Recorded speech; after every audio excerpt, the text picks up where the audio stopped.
tous et à toutes, bienvenue à vous chers internautes dans cette 4e vidéo, un univers de constellations dédié aux multiples univers des constellations systémiques et ou familiales. Alors pour les novices en la matière, les constellations est une forme d'accompagnement des systèmes et des familles créées par Bert Hellinger qui permet de reprendre une bonne place dans sa vie. Alors aujourd'hui, je suis très heureuse d'accueillir Marie-Ève Mespouille pour cette nouvelle interview. Bonjour Marie-Ève. Bonjour à tous, bonjour à toi Oriane. Ah ben, ça fait vraiment plaisir de t'avoir là avec nous aujourd'hui. En plus, ça fait 19 ans que nous nous connaissons puisque nous nous sommes rencontrés lors de notre formation en constellation chez notre formateur Alfred Ramoda Osterman. Ah Oui, voilà. oui, je peux dire que nous faisons partie des anciennes des constellations de Belgique. Pas les plus anciennes, mais en tout cas les anciennes Oui, dans les années 2002-2004. oui, exactement. Waouh. Et nous avons eu l'occasion même de co-animer des ateliers ensemble, de euh, travailler ensemble, de faire des intervisions ensemble. En tout cas, on s'est beaucoup côtoyés pendant toute une période alors que j'habitais encore la Belgique. Oui, on Et- peut dire ça. Pendant plusieurs années, on s'est côtoyés et surtout, on a animé ensemble, ce qui a demandé beaucoup de travail et beaucoup de plaisir aussi. J'ai adoré ta créativité notamment. Ah, merci. Et toi, ta douceur et ton sens de l'accueil. Et franchement, Marie-Ève, tu es une personne de très grande qualité. Alors, dis-nous un petit peu, qu'est-ce qui t'a amené aux constellations? Alors, donc, moi, dans mon parcours, je suis psychologue et psychothérapeute. Et donc, dans ces années 2000, plus ou moins, je me rendais compte que certains traumatismes ou certaines douleurs ne peuvent pas être soignés ou en tout cas améliorés ou guéris avec les techniques habituelles. Et c'est ça qui m'a vraiment attirée vers les constellations systémiques et familiales, puisque là, on a une ouverture sur le transgénérationnel et qu'on peut retourner dans les douleurs familiales et plus anciennes que notre vie actuelle.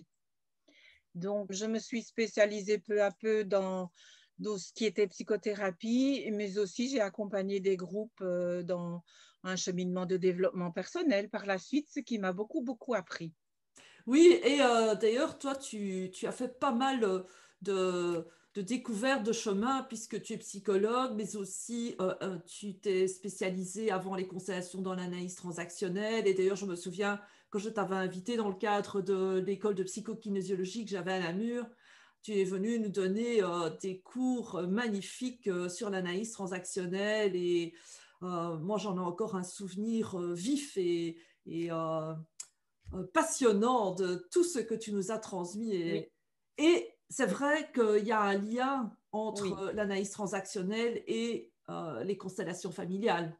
Exactement. C'est un peu comme une poursuite du chemin.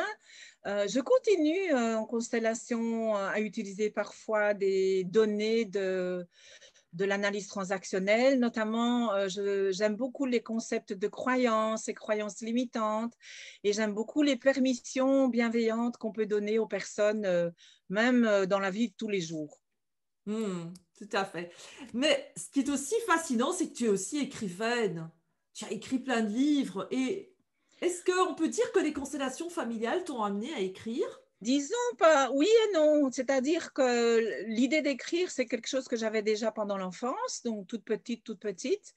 Mais je peux dire quand même que les constellations familiales m'ont permis d'éliminer justement les croyances limitantes qui ne me permettaient pas de m'épanouir au niveau artistique notamment. Et Hmm. donc l'écriture était déjà là, mais les formations en constellation familiale permettent de dépasser les anciennes croyances et permettent de s'épanouir dans tous les autres domaines. Donc, vous avez ici derrière moi, par exemple, un tableau que j'ai fait récemment et Waouh! j'aurais jamais imaginé que je fasse ça quand j'étais plus jeune, en tout cas. Wow, dis donc, c'est fascinant et c'est très prometteur pour nos internautes qui nous suivent en ce moment et qui voient combien l'approche des constellations familiales d'une manière douce et très intuitive et très inclusive permettent de libérer beaucoup de blocages et nous Voilà. permettent de nous révéler pleinement, de révéler nos talents parce que moi, en tout cas, je fais partie des personnes qui croient que nous avons énormément de talents en nous, mais qui sont parfois un petit peu cristallisés au fond de nous et ne demandent qu'une chose, c'est pouvoir s'épanouir. Et toi, tu es vraiment un bel exemple de ce potentiel qui peut se libérer suite à la pratique des constellations. Au travail de développement personnel, effectivement. Alors, on parlait du lien avec les constellations familiales. C'est vrai que pour éditer et publier, ça m'a aidé, puisque le sujet de mon tout premier livre, qui était écrit en 2009, c'est Le jumeau perdu, conte thérapeutique, que je continue à vendre sur Internet notamment. Et c'est ce livre que j'avais créé d'abord pour mon fils qui avait beaucoup de problèmes et des symptômes à l'adolescence. Et j'avais découvert qu'en fait, il avait une petite jumelle lorsque j'étais enceinte. Dans mon ventre, il y avait 2 enfants et je ne le savais pas. Et quand j'ai voulu l'expliquer à mon fils, je me suis dit comment je vais faire. Et donc, j'ai écrit ce livre. Et toutes les collègues, dont toi notamment, vous m'avez demandé plusieurs fois de pouvoir lire ce conte thérapeutique. Puis ensuite, je l'ai publié en collaboration avec leur père, qui était graphiste à l'époque, et aussi avec des références littéraires et scientifiques. Et donc, c'est comme ça que j'ai commencé à publier. Et après ça, j'ai écrit d'autres livres. Oui. J'ai à peu près 12 petits livres à mon actif actuellement, dont 2 romans. Et je continue à écrire pour mon plaisir, en fait. Mais aujourd'hui, le thème, c'est les constellations autour de la naissance. Peux-tu nous en dire un peu plus? Alors, les constellations autour de la naissance, c'est vraiment la base de toute la vie, la naissance. Donc, tous les traumatismes qui sont liés à la naissance, à une naissance difficile, éventuellement à un accompagnement qui n'est pas tout à fait parfait chez la maman pour toutes sortes de problèmes qui peuvent exister. C'est vraiment le travail de renaissance permet de retrouver de l'harmonie dans la vie actuelle, c'est vraiment la base. Évidemment qu'il n'y a pas que ce qui se passe autour de la naissance qui est important dans le développement de la personne, mais en tout cas, c'est une des pierres de base. Et je dois avouer qu'en fait, ma maman était sage-femme et que mon intérêt sur le thème des enfants a toujours été une de mes priorités. Donc, c'est en analyse transactionnelle avec les méthodes de Pamela Levine, notamment, et d'Arthur Janov, que j'ai commencé à travailler sur le thème de la naissance. Donc, on va parler plutôt de rebirth ou de renaissance, processus de renaissance. Et ce processus peut être mis vraiment au service de n'importe quelle personne qui désire connaître et expérimenter ce processus. Donc, pendant une constellation familiale, nous pouvons avoir l'occasion, à un moment donné, de travailler ce thème. Et le fait d'être dans un groupe ou d'être accompagné à une ou plusieurs personnes est vraiment, vraiment intéressant. Oui. D'ailleurs, on parle parfois, enfin même souvent dans les constellations, du mouvement interrompu. Est-ce que c'est quelque Oui, c'est chose ça. que tu abordes dans le travail? Oui, c'est ça. Donc, dans le travail de renaissance, le processus de renaissance permet de recréer le lien, non seulement avec soi-même, c'est quand même le plus important, soi-même, mais aussi avec le monde, les autres. Le processus de lien interrompu va être réparé, le processus de lien avec la maman, puisque c'est quand même la maman qui met au monde l'enfant. Donc, quand ce lien est interrompu, il a une influence sur tout le reste de la vie. Et donc, c'est important de retrouver à l'intérieur de soi ce lien profond et harmonieux qui est le lien à la mère. Évidemment, le père est aussi très présent dans le lien pour l'enfant, mais le premier lien, c'est vraiment le lien avec la mère, la lignée maternelle. Et donc, s'il y a interruption du lien dans la lignée maternelle, eh bien, nous avons besoin de le réparer, nous avons besoin de le guérir de façon à ce que nous, étant adultes, nous puissions être en lien harmonieux avec les autres. Quels sont les effets en fait d'un lien interrompu? Est-ce qu'on peut repérer ça dans notre vie quand on a eu un lien interrompu? Je vais donner les indices peut-être pour que la personne se rende compte par elle-même, parce Mm. qu'évidemment, en tant que thérapeute, on voit ça plus facilement. Oui. Donc, un lien interrompu, ça se traduit par une difficulté dans les relations. Au début, ça peut être simplement une sensation de manque, que quelqu'un nous rejette, qu'il y a une répétition des ruptures des relations. Ça peut être les relations amoureuses, ça peut être les relations entre amis, ça peut être aussi des difficultés professionnelles. On change de travail, on n'est jamais satisfait. Mhm. Le grand sentiment de solitude, l'impression de ballottement dans la vie, de ne pas savoir qui l'on est, de ne pas pouvoir s'attacher. Donc, par exemple, des successions de ruptures amoureuses. Nous avons travaillé ça quand on avait fait un atelier sur le célibat. Je ne sais pas si tu Oui, te souviens. très bien.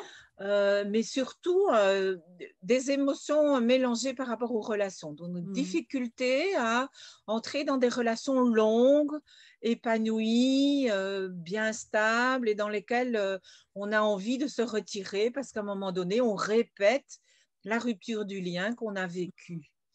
Alors, ça, c'est plutôt pour les adultes, mais chez les enfants, par exemple, les enfants qui sont nés par césarienne, ce sont des enfants qui n'ont pas eu le contact physique dans leur mémoire cellulaire. Quand ils passent dans le vagin de la maman, il y a une contraction, il y a une sensation d'être bien pressé par tout le corps. Et bien, par exemple, ces enfants peuvent développer des sentiments de ne pas savoir où ils sont ou d'aller cogner contre des murs pour se sentir vivant. Donc, c'est des comportements un peu bizarres que les parents peuvent observer. Ça peut être aussi ces enfants qui veulent toujours rester seuls, qui ont une difficulté à s'intégrer à l'école. Et Mhm. alors, évidemment, hein, s'ajoute à ça la problématique du jumeau perdu. Donc, quand un enfant a vécu avec un jumeau dans le vent de la mer, même s'il ne le sait pas, mais il veut toujours retrouver cet être-là qui lui manque et il va reproduire des traumatismes du lien, en Mhm. fait. Voilà. Oui. Donc, difficulté du lien, je voudrais Oui. dire simplement difficulté de lien. Oui, on pourrait aussi dire, comme tu l'abordais à un moment donné, que aussi une difficulté à être satisfait de ce que l'on reçoit. Un grand sentiment d'insatisfaction dans la vie et même créer des situations où on met l'autre en difficulté de venir vers nous. Donc, c'est par exemple couper le lien même avant qu'il ne débute, quoi. Donc, ça Ah donne oui. des difficultés relationnelles avec l'autre, avec l'homme ou la Mm. femme ou le conjoint. Donc, c'est vraiment répétitif, évidemment, C'est aussi. ça. Donc, c'est le Mm. fait que c'est répétitif qui dit, ben, peut-être que je devrais aller voir par là, quoi. Hmm. Alors, que proposes-tu comme parcours pour les personnes qui nous écoutent et qui aimeraient eh bien, réparer justement ce lien? Alors, ben, je pense qu'on peut faire un travail individuel, mais que le travail en groupe est quand même énormément plus efficace. Enfin, c'est mon Hmm. point de vue. C'est plus riche, en tout cas. Hmm. Donc, dans un petit groupe, moi, je travaille souvent avec des petits groupes d'une dizaine de personnes. Bon, voilà, j'ai Hmm. aussi travaillé en individuel, mais j'aime beaucoup le groupe parce qu'il y a là un lâcher-prise, aussi bien pour l'animateur que pour le groupe, parce que le groupe est aussi un soutien et peut donner des Hmm. idées et avoir des comportements réparateurs pour la personne qui travaille. Donc, la constellation familiale, pour moi, c'est vraiment le lieu où on peut lâcher prise et se laisser vivre des émotions à fond, Hmm. dans la confiance, dans la bienveillance et dans l'amour, je vais dire. Parce Oui. que l'amour, c'est aussi une substance, une matière qui nous permet de guérir des traumatismes. Hmm. Et donc, dans ce groupe, alors évidemment, moi et toi aussi, nous avons des méthodes et des techniques et des processus qui permettent d'intervenir par petites touches et permettre à la personne d'aller traiter l'endroit Hmm. où elle est blessée. Donc ici, Hmm.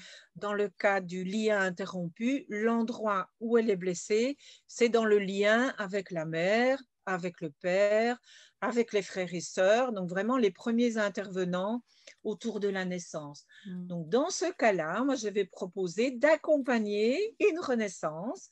Et j'ai pour ça une technique particulière que j'adore, qui est vraiment le contact avec la personne comme si elle est un bébé qui arrive au monde.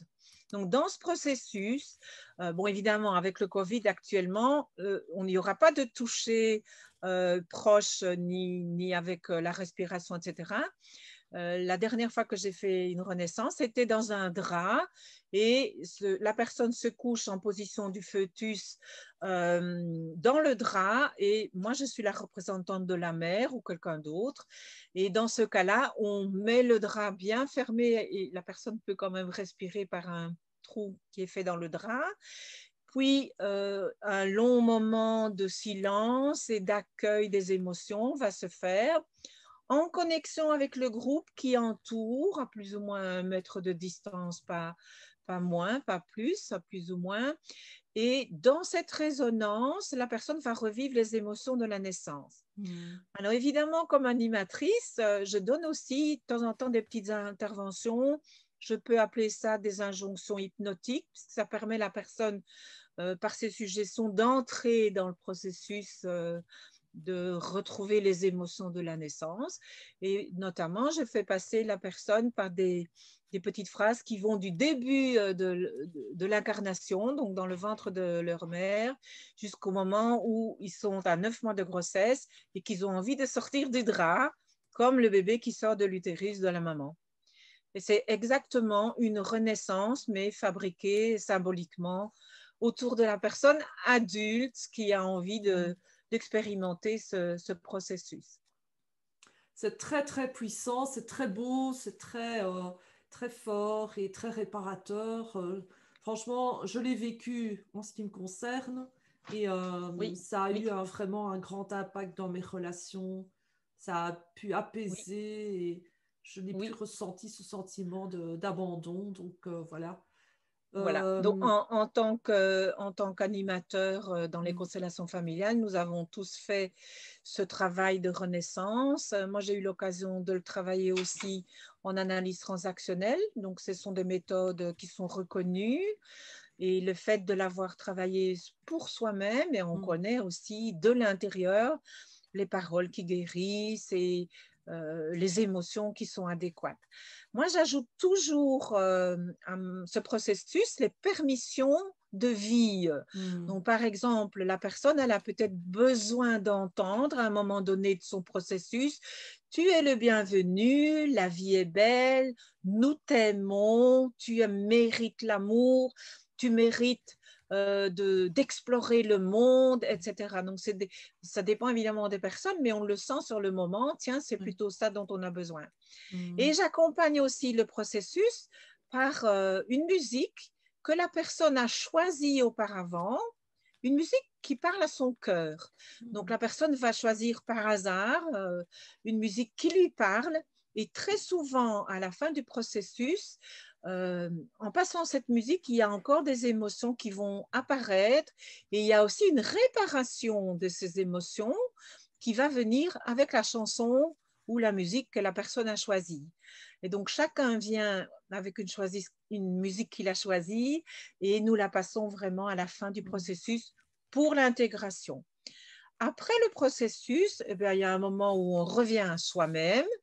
Hein, donc, en revivant la naissance, il y a toutes sortes d'émotions qui peuvent se passer, mais après ça, il faut bien revenir à l'état d'adulte d'aujourd'hui. Nous sommes en 2021 lorsque nous faisons cette vidéo.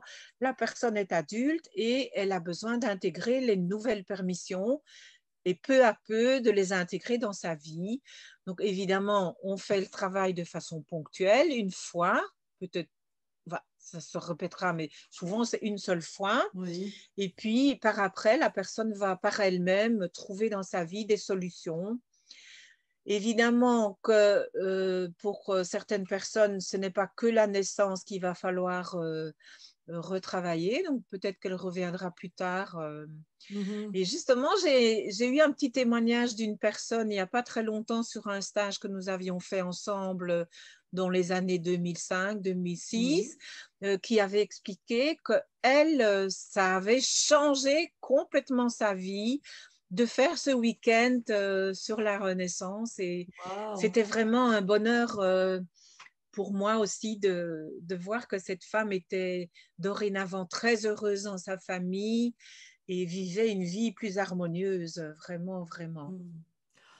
Eh bien, c'est vraiment très beau, très puissant. C'est magnifique de savoir que nous ne sommes pas bloqués par ce que nous avons vécu, mais que nous pouvons toujours réparer et aller au-delà et se réapproprier nos vies et le bonheur de vivre aussi. Exactement, Mm. exactement. C'est un changement qui commence à ce moment-là, qui est un changement de notre vision du monde, de notre vision des autres et de notre vision de notre soi personnel. Et donc, à partir du moment où on change ça à l'intérieur de soi, on peut l'exprimer et avoir les comportements dans la vie qui font qu'on va atteindre plus de bonheur et plus d'harmonie. Mm. C'est un vrai plaisir, en fait. Oh oui, tout à fait. Bien. Alors, si vous êtes intéressé à rencontrer Marie-Ève, qui vit en Belgique, dans la région de Namur, eh bien, vous allez voir passer ici en dessous de la vidéo son adresse email et il vous suffit de lui écrire et vous recevrez toutes les informations que vous souhaitez recevoir. En tout cas, voilà, je voudrais dire un tout grand merci Marie-Ève. Nous arrivons à la fin de cette vidéo, de cette interview. Et un tout grand merci Marie-Ève d'avoir accepté de partager tant aux fidèles de ma chaîne qu'aux nouveaux venus une pratique systémique douce et puissante qui peut vraiment, vraiment transformer la perception de notre place dans notre vie et nous faire profiter pleinement à 100% bien, de la chance d'être vivant. Alors, ce fut vraiment un grand plaisir de pouvoir te présenter dans notre série Un univers de constellation. Vraiment beaucoup. Ouais, génial. Et vraiment, je souhaite aux auditeurs qui vont regarder cette vidéo beaucoup de bonheur, beaucoup d'harmonie. Et franchement, allons-y tous ensemble. Génial. Alors, si vous avez aimé cette vidéo, nous vous invitons à vous abonner à notre chaîne YouTube, à activer la petite cloche pour être informé des nouveautés publiées et surtout, à partager ces vidéos avec vos amis. Ça pourrait leur rendre un énorme service. Et nous vous disons au revoir et à bientôt. Au revoir Oriane, au revoir à tous. Au revoir Marie-Ève.